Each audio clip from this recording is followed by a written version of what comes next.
अब हम लोग इस अंशुमन सिंह राठौर केस के हिस्ट्री के बारे में जानते हैं। सबसे पहले एक रिट पिटीशन फाइल होती है।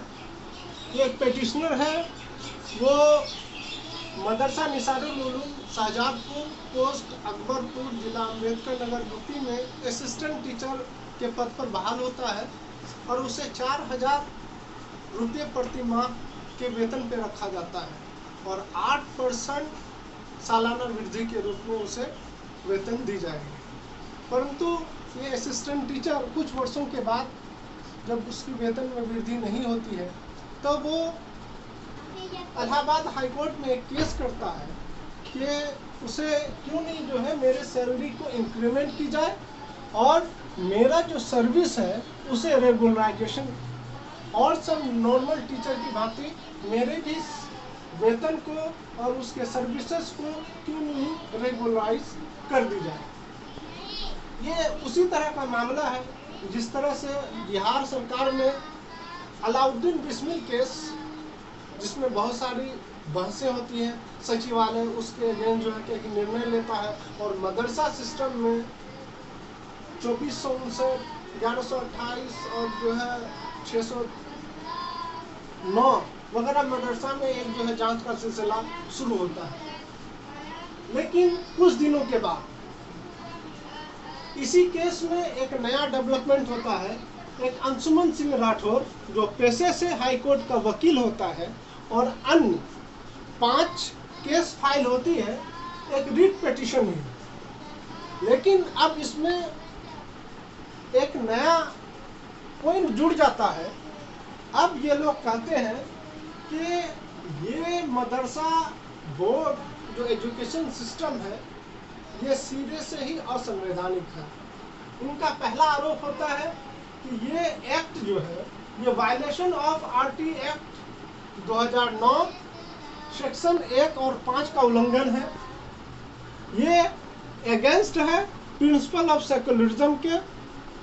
दूसरा आरोप ये लगाते हैं कि ये एक्ट जो है आर्टिकल 30 का ये खुल्लम खुल्ला उल्लंघन है। फिर तीसरा इन्होंने आरोप लगाया कि आर्टिकल 21A का ये जो है खुल्लम खुल्ला उल्लंघन करता है।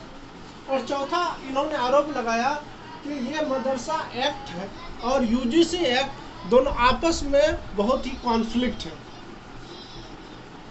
जब इस केस को इलाहाबाद की बेंच विवेक चौधरी और सुभाष विद्यार्थी की बेंच के समकक्ष रखा जाता है और उसके पिटिशनर में जब इसकी बहस होती है तो वहाँ जो यूपी मदरसा बोर्ड और उसके एडवोकेट की टीम जब इस पे अपना पक्ष रखती है तो वो कहते हैं कि अंशुमन सिंह राठौर जो कि एक पेशे से वकील है, इसका इस पूरे मुद्दे पर ये लोकल स्टैंडी नहीं है।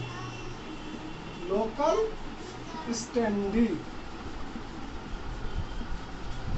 स्टैंडी मतलब कि ये अंशुमन सिंह राठौर जो इस केस में एक पिटिशनर है, इसका असल इसमें कोई पर्सनल इंटरेस्ट नहीं है। चूंकि ये पेशे से वकील है इसलिए इसे रिट पिटीशन नहीं, इसे PIL फाइल करनी चाहिए थी, पब्लिक इंटरेस्ट लिटिगेशन। अगर इसे इस मुद्दे पर ही अगर केस करना था तो इससे PIL करना चाहिए था, ना कि रिट पिटीशन। इसके जजमेंट में जब यानी बहस होती है तो ये अंशुमन सिंह राठौर और 5 यानी उसमें दलील देते हैं। जो एक केस आता है Vinay Kumar versus state of UP and others, जिसका जजमेंट कहता है कि अगर कोई PIL है तो उसे भी कोर्ट को यह अधिकार है कि वो उसे रिट पिटीशन में कन्वर्ट कर सके। मीन्स PIL को रिट पिटीशन में कन्वर्ट की जा सकती है, तो क्यों नहीं जो है रिट पिटीशन को PIL में भी कन्वर्ट किया जा सकता है। दूसरा केस जो वो रेफर करते हैं वो SP Gupta versus union of India. इसमें कहता है ये इस केस की जजमेंट कहती है कि कोई भी ये हाई कोर्ट का जुरिडिक्शन है कि वो सिर्फ एक लेटर के बिना पर भी ये लिटिगेशन दायर कर सकती है, या स्वयं कोर्ट भी सो मोटो के आधार पर भी केस रजिस्टर्ड कर सकती है और उसकी सुनवाई कर सकती है। या न्यूज़पेपर के अगर न्यूज़पेपर अगर साउंड नॉलेज के साथ, प्रूफ के साथ अगर न्यूज़ कोई छापता है तो उसके बिना पर भी केस दर्ज की जा सकती है और उसकी प्रोसीडिंग हो सकती है। तो इसीलिए हाईकोर्ट की बेंच कहती है कि आपका जो कहना है कि ये जो है ये रिट पिटीशन ही वैलिड नहीं है, इसलिए इसको रिजेक्ट किया जाए, तो हाईकोर्ट कहती है it's not rejected, so case is valid. अब जब ये इसकी वैलिडिटी स्थापित हो गई तो अब मुद्दे पर बहस होती है। यूपी मदरसा बोर्ड और उसके एडवोकेट काउंसिल ये कहते हैं कि अब उसके, लेकिन वो इतना एक्टिव पार्टिसिपेटेड इस मुद्दे पर नहीं रहते हैं, क्योंकि वो उनका पुराना रवैया होता है कि जिस तरह से चलता आ रहा है वो एक चलता रहे। लेकिन इस केस में एक नया पक्ष ये है कि इन्होंने कभी भी मदरसा को फंडिंग पर डायरेक्ट सवाल नहीं किया।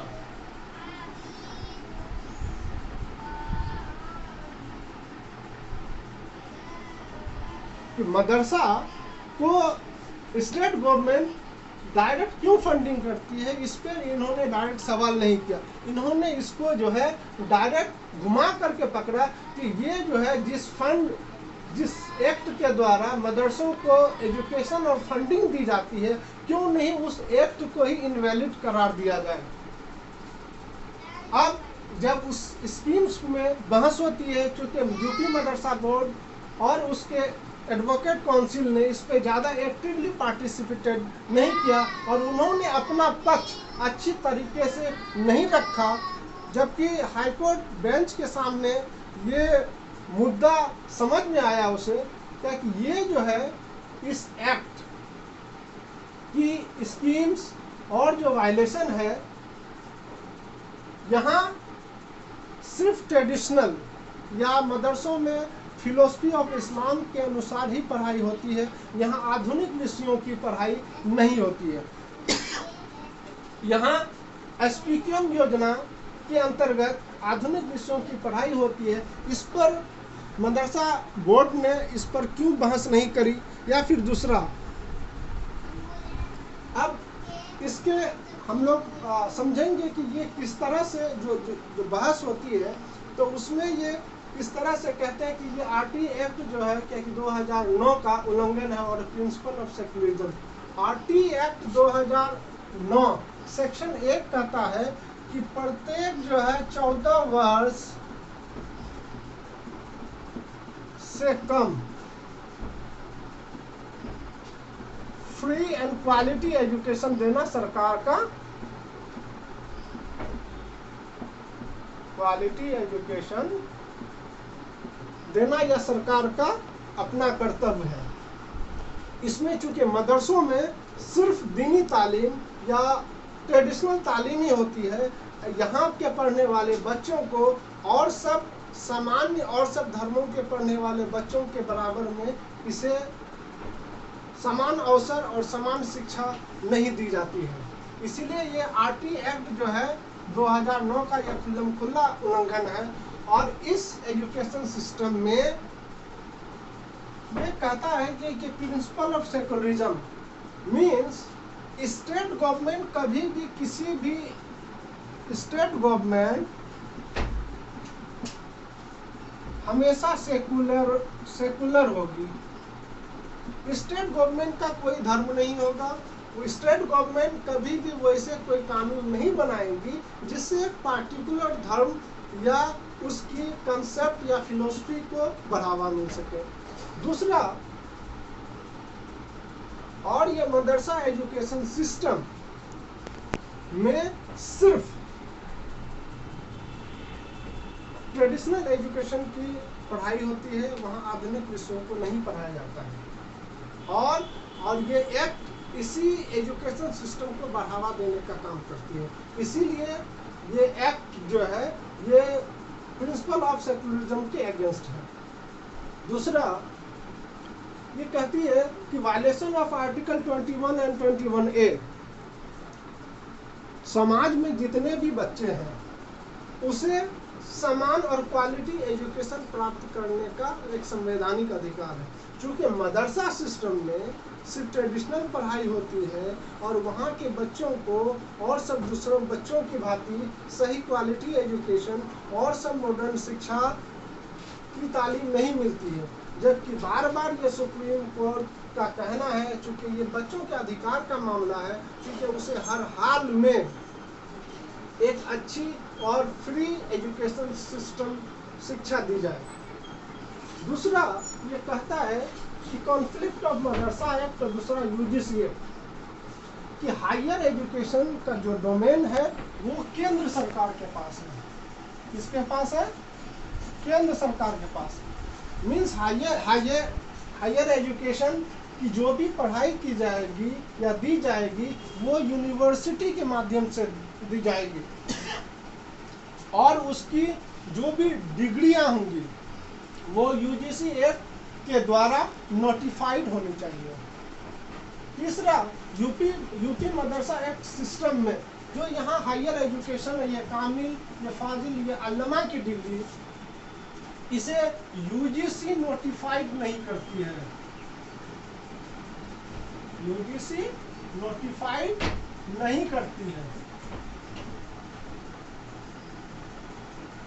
यूजीसी नोटिफाइड नहीं करती है और इसीलिए ये पूरा सिस्टम, ये जो एक्ट है, ये चारों हमारे संविधान के मूलभूत संरचना और उसके कॉन्स्टिट्यूशन कंसेप्ट ऑफ सेकुलरिज्म के अगेंस्ट है। लेकिन अब इन सबसे बड़ा सवाल उठता है,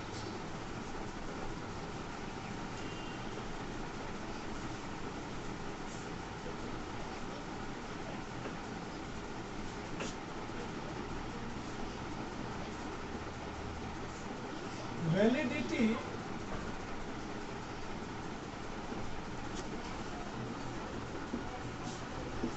ऑफ मदरसा एंड फंडिंग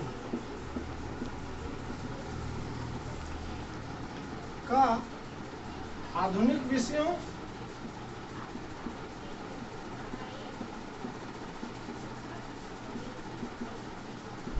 विषयों की पढ़ाई मीन्स मदरसा की वैलिडिटी और उसके फंडिंग के लिए मदरसा सिस्टम में आधुनिक विषयों की पढ़ाई वाजिब है। अगर इसके बगैर मदरसा सिस्टम में वो अपने इंस्टीट्यूशंस को खोल सकते हैं, वो अपने इंस्टीट्यूशंस को रेगुलेट कर सकते हैं, लेकिन गवर्नमेंट की फंडिंग के लिए उसे आधुनिक विषयों की पढ़ाई करनी अनिवार्य होगी। मीन्स एसपीक्यूएम योजना जो वर्ष 1993 से मदरसा एजुकेशन सिस्टम में दी जा रही है, परंतु इस योजना को मदरसा बोर्ड या मदरसा के संघ या उसके सिस्टम ने कभी भी इस योजना पर उतना गौर नहीं दिया, क्योंकि इस स्कीम के तहत मदरसों में उनके बच्चों को आधुनिक विषयों, विज्ञान, समाज, मानविकी जैसे सब्जेक्टों को पढ़ाकर उसे मुख्य धारा में लाने का काम इस योजना के तहत उसके शिक्षक करते आ रहे थे। परंतु एक साजिशन और रुचि के कारण इस योजना को वर्षों से इसके शिक्षकों को वेतन नहीं दिया गया और इस योजना का ही दुष्परिणाम है कि यूपी में अब भी 10 वर्षों से उनके शिक्षकों को वेतन का भुगतान नहीं होता है। वेतन का भुगतान नहीं होता है और ग्रेजुएट टीचर्स को जहां मात्र 6,000 मासिक और पीजी ट्रेन टीचर्स को मात्र 12,000 मासिक 2008 से 2008 से दी जा रही है। मतलब कि 16 वर्षों से वेतन वृद्धि इनकी नहीं हुई है, इनकी वेतन वृद्धि नहीं हुई है। इस महंगाई के इसमें और 16 वर्षों से वेतन का वृद्धि न होना कहाँ तक उचित है। इसीलिए इन सभी चीज़ों को, अगर मदरसा को वैलिडिटी चाहिए और उसकी फंडिंग राज्य सरकार से चाहिए, तो इन मदरसा सिस्टम में एसपीकेएम योजना को प्रभावी ढंग से लागू करना होगा और एसपीकेएम की योजना के अंतर्गत जो भी वेतन विसंगति है उसे दूर करनी होगी। धन्यवाद।